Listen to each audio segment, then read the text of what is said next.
start off with the main event. Start off with Rozenstruik and Gaziev. This is a fight that you always got to remember. It's the heavyweight division, right? Heavyweight division, anything can happen.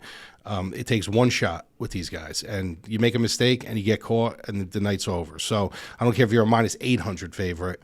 When you're dealing with a heavyweight, the heavyweights will heavyweight. But when you look at this, how do you break this down? And you got to look at the overall body of work of Biggie Boy Rozenstruik.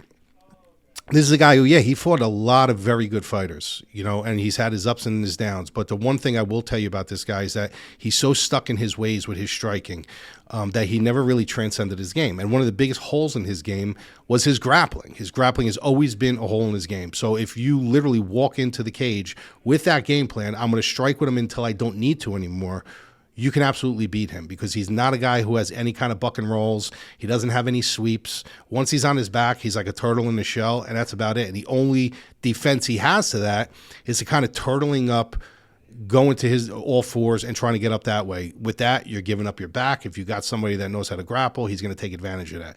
So that's the one thing about Rozenstruik that concerns me. When Rozenstruik stays on his feet, if you tell me for 15 or for 25 minutes Rozenstruik is staying on his feet, he will not get taken down in this fight, you're looking at a guy who can beat anybody in the heavyweight division when it comes to striking. He's very clean, he's very polished, he's very patient, he's got good power.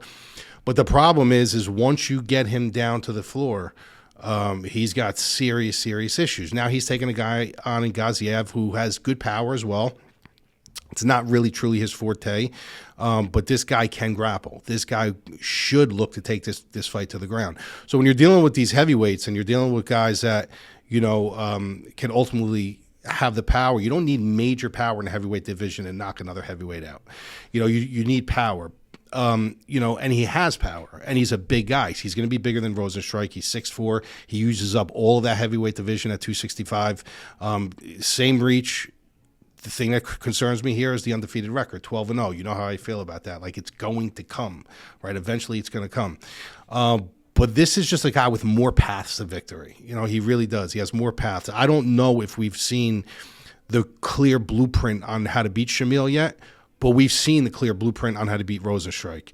And Gaziev has that. He has that ability to expose that. So with that said, can Rozenstruik catch him? Absolutely. Can Rozenstruik knock him out? Or can he freeze in the lights? And Rozenstruik's been in this spot a couple times, and it's really no big deal to him. Absolutely. The 12-0 record, maybe a little bit of pressure on Gaziev to perform, big spot, absolutely. Like, all these things can play in, but if you're looking at a path perspective on who has more clear paths to win, it's kind of easy to see that Gaziev wins this fight. So I'm going to go Gaziev. I'm going to go Gaziev inside the distance. I think his ability to take the fight to the ground, I don't think he needs a sub, even though I think Rozenstruik will probably try to turtle up at one point.